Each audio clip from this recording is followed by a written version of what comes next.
biggest levers that are going to add quality of life and allow you to thrive, those would be what? Know exactly what the intention of the workout is. I hate broken record sort of thing, like intended stimulus. Right. It's like, what are we trying to get out of this? It's like, we're trying to finish this. I love 4-time workouts, or like a 3-round or 4-round 4-time workout, ideal stimulus. We're working as hard as we can for whatever the time frame is, or even like a descending ladder, like 10, 8, 6, 4, 2, where it's like we're doing power clean and like box jumps or something. And understand like what you're doing, understand your parameters for success in terms of like speed of movement. Yeah. Be very efficient, because if you're not efficient, you're going to get hurt. And I'm all about like, let me not get hurt so I can be in here more.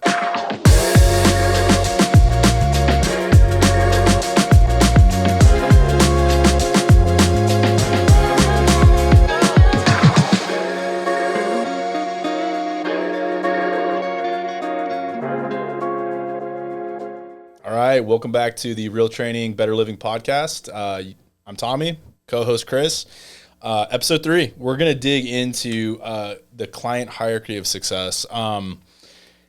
Whenever I sit across from a brand new, let's just call them like a prospect, like they raise their hand, hey, I think you guys can help me. They come in, we've done a discovery call, we've done a consultation, and they're like, here's what I'm looking to do with my health. I'm always thinking about, how can this person be highly successful in this organization? And so what I wanted to talk about today was how we define success at District H. If you're, depending on how long you've been with us, like what are the things to really focus on earlier on, maybe like middle stage and like later on?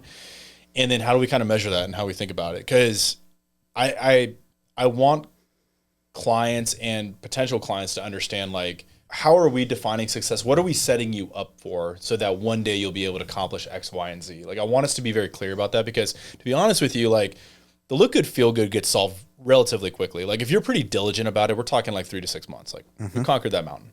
Where do we go from there? Right. And I think it's an important conversation too, because last episode, you and I talked briefly about more isn't always better. Right. So understanding like, well, what is sufficient? What's the best return on my time? And when maybe is it like I've built enough capacity to where more time at District H isn't necessarily better all the time, right? That's a really honest question I want us to ask, because group training, what we do, if we're given an hour, a few times a week, there's a lot we can do. But if you want to go beyond that, like we're not going to be the solution for you at some point, right? At least not in traditional form. So like, how do we define success at District H? So like if we were to zoom out real quick, right? And I was thinking about kind of what I talked about in episode 1.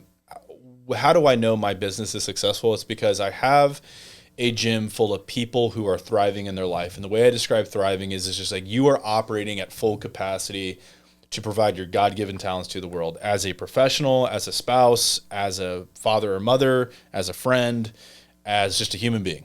That's what thriving is, right? A lot of different things can go into that. How we get people there is, I think, open for debate, and it's evolved for us quite a bit over time. Like I said, it's not like we're saying we're beholden to the church of anything. It used to be CrossFit, structure, strength, and conditioning, whatever it is. We're not beholden to anything. We're just asking the question of like, what's going to provide our clients the highest probability of getting to that state? Because at the end of the day, like I think, correct me if I'm wrong, but like, for me, the reason why I got into this was because I think this stuff can be transformative for a lot of people. It can mean a lot to people in their lives, and it can allow people to do their very best work in their life, not necessarily to produce like gold medal champions, right? Like, I mean, there's value in that. And if you want to pursue that, like I'm all for it, but like, that's not why District H exists, right? So if we zoom out, it's kind of like, okay, getting people to thriving, what's the best way to get people there? And at the end of the day, they're living their best lives. That's what winning looks like, generally speaking. Now, if we're talking about long-term health, Chris, like if you were giving somebody like just general advice about like, hey, this is how you win at the game of health long-term, not a season of life, not like I'm trying to compete, but like just long-term, this is what you need to do. What are some of the things you would generally recommend to somebody? So I look at it like kind of very basically, and possibly too basically, but it's, do you have good cardio? Because if you have good cardio, whatever that means for you, I know a lot of people throw out like the zone 2 work. It's like, Can you do zone 2 for, I don't know, 6 hours a week or however much?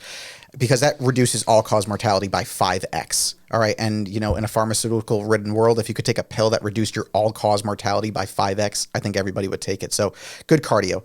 Number 2, resistance train, because, you know, as we get older, we lose muscle mass. We lose our ability to walk and support ourselves in an upright position. So we need to keep our muscle mass high. That also, for, you know, men and women, osteoporosis is a very real consideration. It will keep your bone density super dense. You know, you'll run the risk of like breaking a hip, let's say, if you fall, because that's always the classic, like I fall and can't get up sort of thing. So bones are denser, stronger as a result of that. And then for other help, it's like, or health things, are you getting like 6 to 8 hours of sleep for men? And I would say like 8 or more for women. And if you're doing those, have those 3 things, you're doing a pretty stellar job. I mean, nutrition, like, I don't want to say it's, you know, the IC diet, like that's not going to work. I see food and like you just eat it. That's not going to work long term. Right. But if you, those 3 things probably trump, in my opinion, nutrition, and nutrition's like 4th, and get high quality food sources. 100%. So like going back to your like, okay, like I would say someone needs cardio or endurance. A lot of different ways we could provide that to people, right? You could go do a spin class. You could join a run club. You can come to our group sessions and do like some like interval training, conditioning type stuff. Strength wise, doesn't mean we need to be doing powerlifting. Could do powerlifting. Could do bodybuilding. I mean, there's a lot of different things that we could do. So again, like not attaching ourselves to anything in particular. It's more of like, probably like what I've found just being in the industry for a while is like a blend of those things tends to work well, right? There's no right or wrong. It's just like, look, like, yeah, don't pay us a lot of money to watch you be on a bike for an hour. But like, if you want to go do that, like I think it's totally reasonable. 100%. Right? If we were to like, think about guiding clients towards long-term success. Because I think sometimes, and I know I talk about this during our staff meetings all the time, like we're professionals in this, right? Like this is what we live and breathe. Like this is second nature to us. It's like, it's just like breathing. But a lot of people, when they first get started, like they need that help and guidance. Like they need us helping and guiding them along the way. And initially it's a lot of intervention, and it slowly kind of weans down to like very minimal intervention in a perfect world.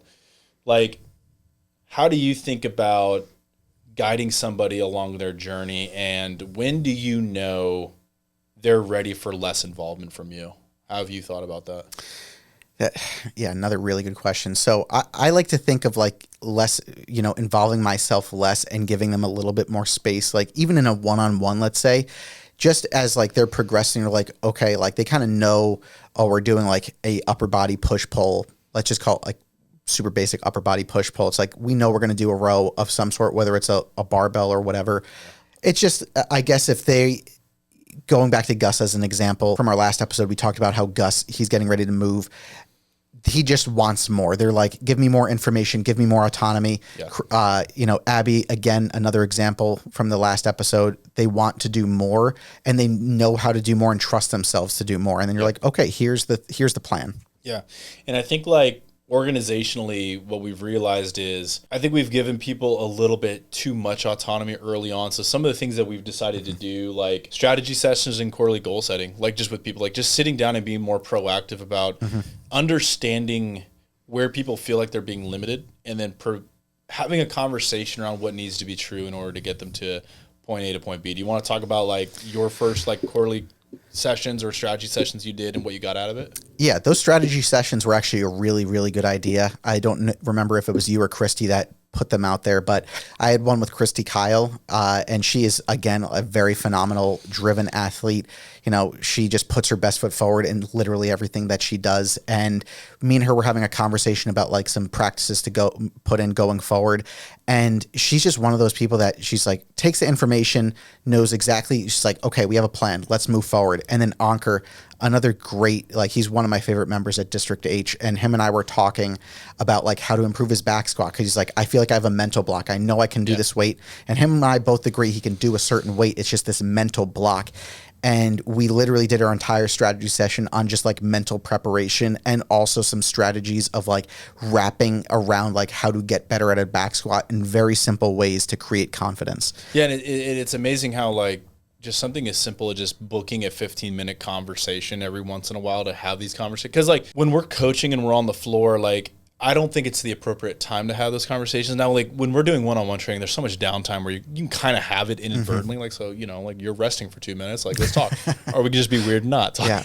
But like with large group members, like because there's stuff going on all the time, like it's just not the appropriate environment for it. So like I just loved how we were like, hey, I noticed that these conversations aren't happening and I think we can better serve our members by doing them.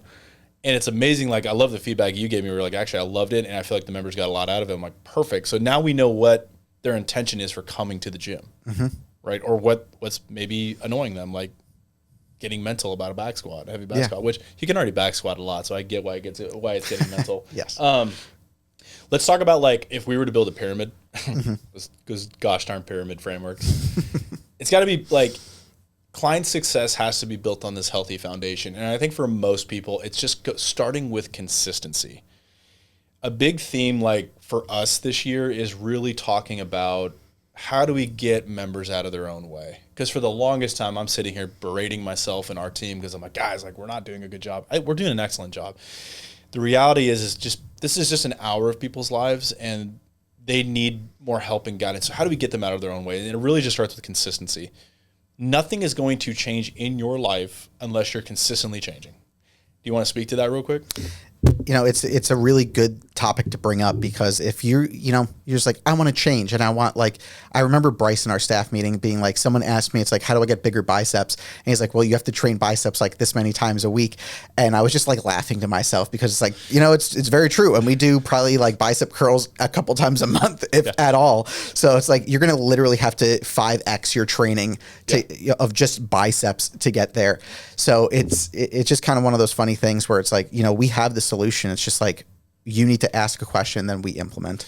And I think in reality, like initially when I talk to new members who are just getting started, I'm like, we just need 3 to 4 days of intentional movement every week. And that doesn't always have to be with us. Would love it to be with us every single time. But like, let's say you're going into a group setting.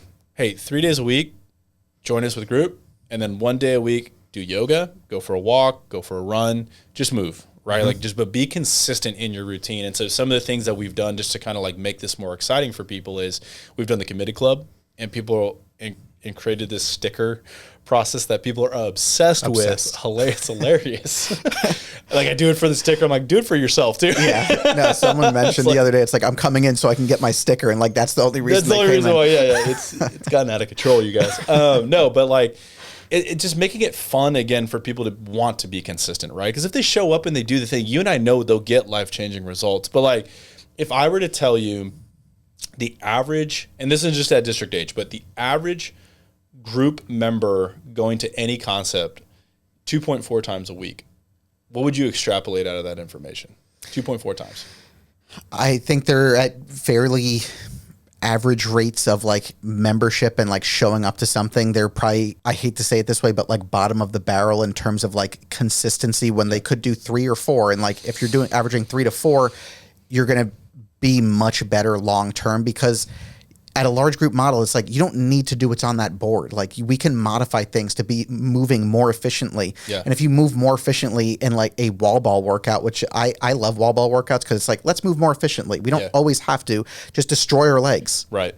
And it's funny how like whenever we talk about like members leaving, and I'm always curious as to like what's going on, it's always the same thing, right? It's like, well, schedule. I'm like, sometimes it's legitimately scheduled. Like, hey, you just got a lot of travel coming up. But most of the time, it's like, no, like, we're all busy. Like, we haven't established the necessary, like, habits in place for you to be like, how do I make this work in my life? This is just a part of what I do, right? And then the other thing, too, is, like, I've never heard someone say, like, if they were consistent, they got life-changing results, I've never heard someone say, like, oh, the money wasn't worth it. Like, to them, they're like, it was 100% worth it. And so what I think happens is, people are inconsistent. They're not using it. So they're not seeing results. So then when they see that monthly bill come in, like cost is bigger than value because we haven't established enough consistency to get real value out of coming to the gym.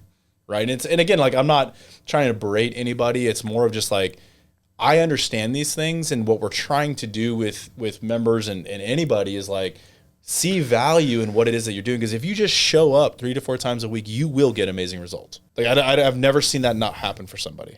You're 100% correct. Initially, if we're just talking about like, if you're just getting started, 3 to 4 days of intentional movement, Doesn't always have to be with us, but maybe like at least 3 with us. That's going to carry you for about 3 months. After 3 months, the body's going to adapt and you're going to need more. Easiest lever for you to pull is to spend more time with us. If you're like, I still need to like reserve and check in and I just like hanging out with these people and that's the level of accountability you need, then like come hang out with us like 4 to 5 times a week, but still do things outside the gym too. Do your yoga, do your spin class, do whatever. And maybe like for a period of time, you are spending 5+ sessions with us a week, but eventually I want to challenge everyone to get to the point of like, hey, keep it to 4 and maybe go pick up a couple other things like jujitsu or something else outside the gym, you know, like, definitely. But first start with being consistent. Yeah. Because then everything else from there is just purely volume game, right? How much intervention is necessary on our part? Starting off with high accountability versus low accountability. Do you want to talk about that real quick in terms of like, you know, initially people need a lot of accountability. Like you and I have clients where they're like, unless you're literally there waiting for me, I'm not coming. Yeah. Yeah. No, this is a really, really good point. And if people need to know that you care as a coach, and you know, it's not a 100% like a give-take relationship or like a take relationship or anything like that. It's just like people want to know that they are like seen, heard, and you know, all that kind of like great interpersonal communication sort of stuff where it's just like, hey, Chris really wants me to succeed and he's giving me these modifications or whatever it is to like even just a game plan. Like I remember Stephanie Yard told me one of the things that she loves most about my coaching is like literally strategizing an entire workout and just piecemealing it into a way where it's like, okay, this is the strategy because you just can't redline a workout for 15 minutes straight. It's like you have to be like purposeful with your sets and your reps and everything you're doing. And for, you know, Stephanie in a large group, that was like gave her some good accountability outside of her friends. It's like, oh, I'm actually getting better at this. Yeah. And then for people that are low, if we want to call it low accountability, that just show up, Christy Kyle, another great example. I think she's been like top on the committed club every month for however many months we've been like instituting this for. Yeah. And she just shows up. She doesn't need any encouragement. She's just like, this is what I do. Yeah. No, I mean, excellent points. And I think it feeds well into kind of like where I want to steer this next, which is like once we've gotten people to the committed club consistently and they've been with us and they're doing these things, coming from the CrossFit world, one thing that we used to rely on heavily was the whiteboard. And the whiteboard did a few different things, but the main thing that it did was it put everyone's scores public facing. You knew where everyone stood. And I wanted to maybe spend like 2 minutes on this, Chris, but like, what are the pros of the whiteboard and what were some of the downsides of the whiteboard? And why do you think we ultimately said like, no more whiteboard?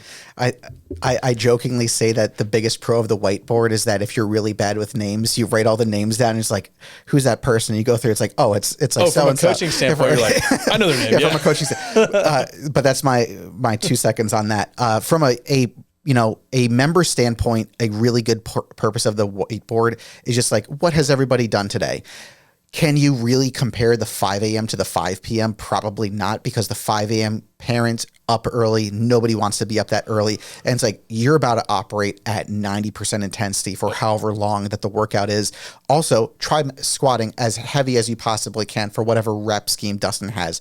Very, very different mindset of training at 5 a.m. versus 5 p.m., especially after having coached both groups.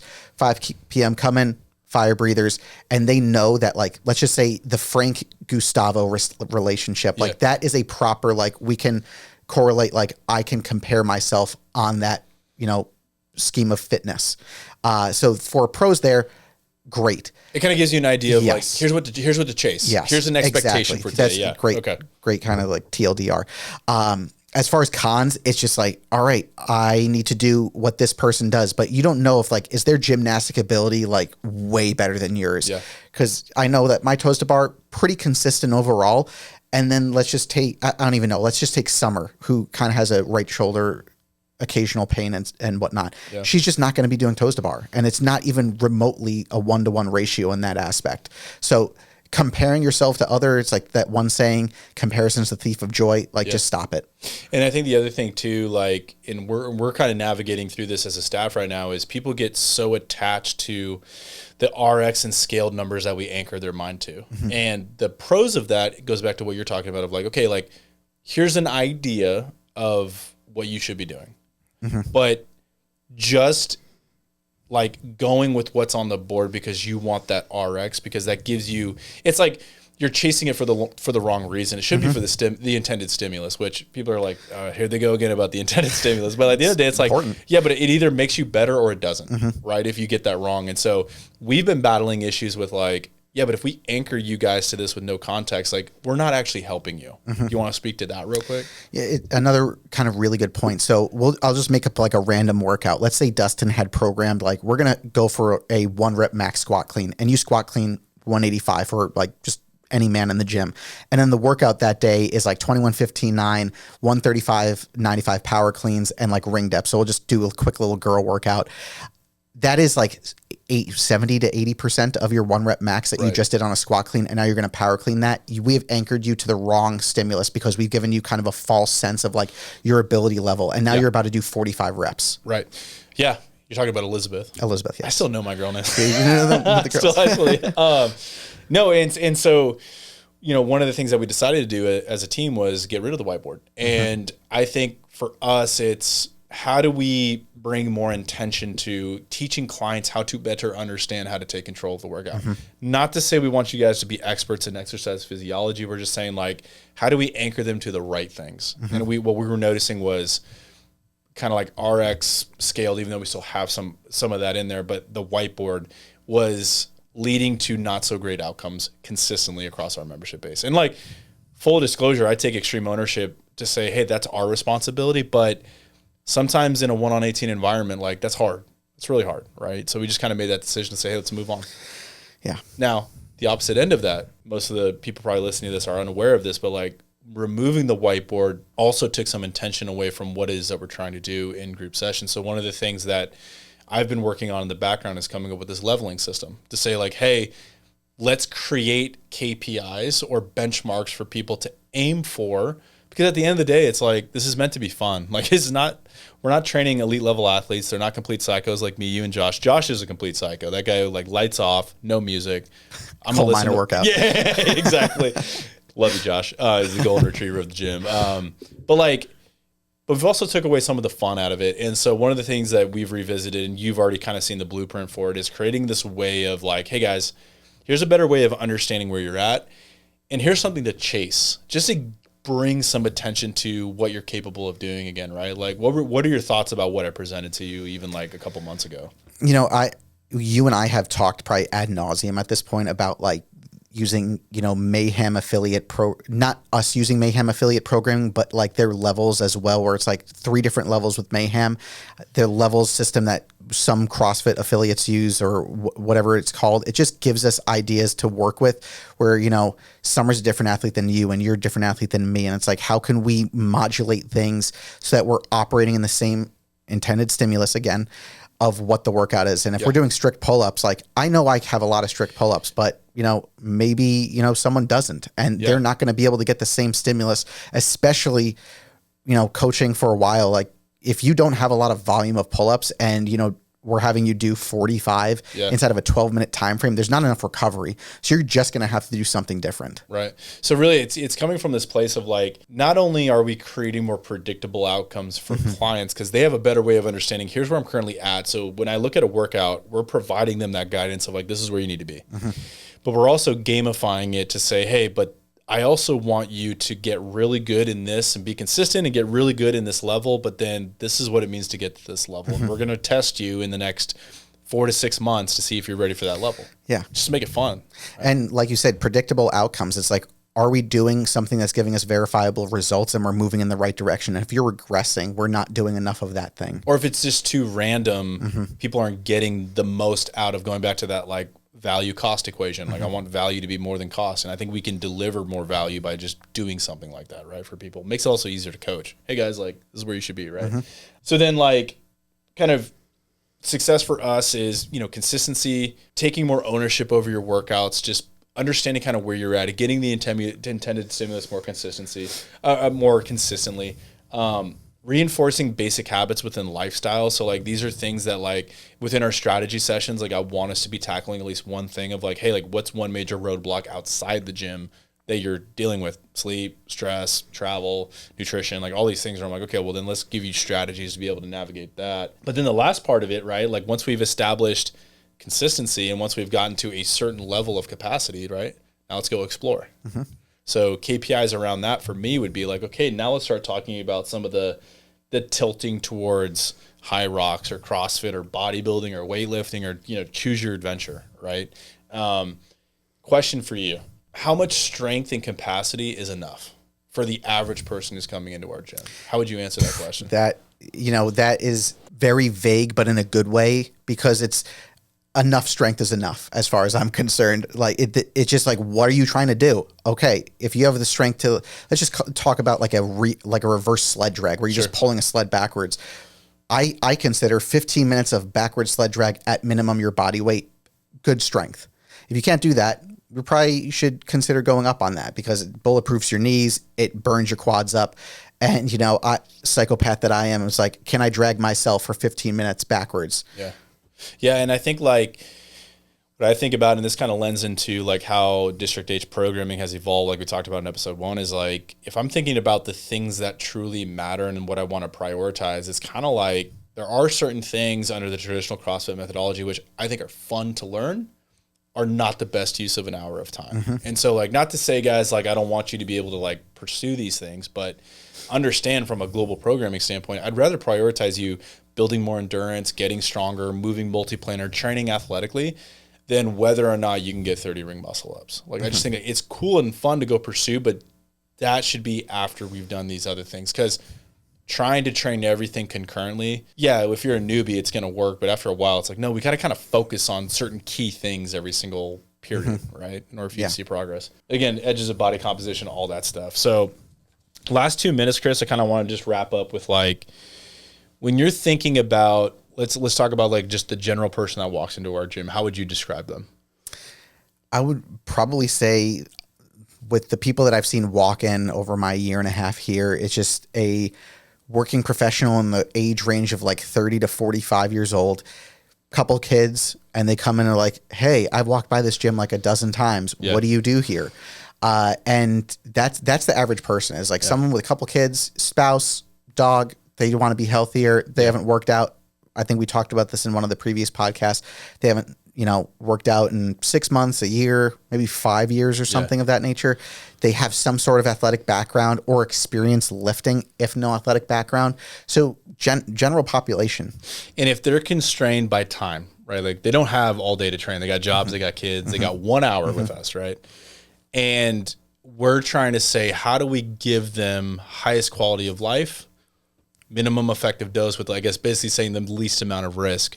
What does that look like in your head? I would just say semi-private sessions. Like that is just like, we have an hour. We do, you come in a couple times a week. You're getting your upper body, your low body push, upper body, low body pull, a ton of rotation with everything we have programmed in there.